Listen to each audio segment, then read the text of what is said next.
My dad, for sure. Yeah. Well, he coached me since I was like 3. Ever since I started from T-ball, coach pitch. So he was my coach ever since I was super young. And that kind of just helped me grow my love for the game and like make it super fun because I think a lot of kids stop playing just because they don't have fun. And I think having my dad as a coach was definitely just a booster. Like it was just something that him and I could do together.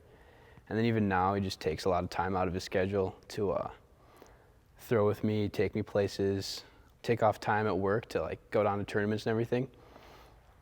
So just all the sacrifices he makes for me just kind of helped me along my way. I think it was different because he wasn't like riding me about it. Like I didn't get treated differently because I was his son, but more so treated part of the team. Like I think probably the bad relationships come from the parents being too crowding of their kid, and it kind of just like outs them, puts like the bad term coach's kid. But I don't think I was ever felt like the coach's kid just because of the way that he handled it and handled our relationship on and off the field. So I think that really helped it. So in 7th grade, I moved here from Michigan, and I stayed with my grandparents for a little bit. So my dad and I playing catch outside, and then Eric comes out of his house. He just happened to live across from my grandparents. Like, what are the odds of that? And he told me about like a pitching clinic that he runs. So I got to go to that once a week, and that really helped me like find a base here. Kind of gave me something to do when I was new to everything. Having that was really good for me, I think, just to help with the transition of the move and kick me off baseball-wise in Minnesota. And at one of those clinics, he told me that Great Lakes needed a guy, so to go down to Florida, and I was like, holy cow, that's super sick. Like I'd never gone to Florida for a baseball tournament, let alone like out of state. So jumped on that opportunity. Super thankful to Eric for that. I've worked with Eric ever since then, periodically.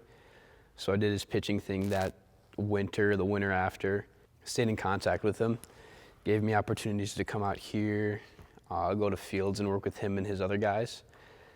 And he eventually asked me to help him with clinics that he runs through the Twins. And that just like did nothing but help my love for the game grow and like instructing younger kids, teaching younger kids and everything like that. And also just helped me love the coaching aspect, and I jumped on coaching here more, coaching kids on my own, so that was super fun.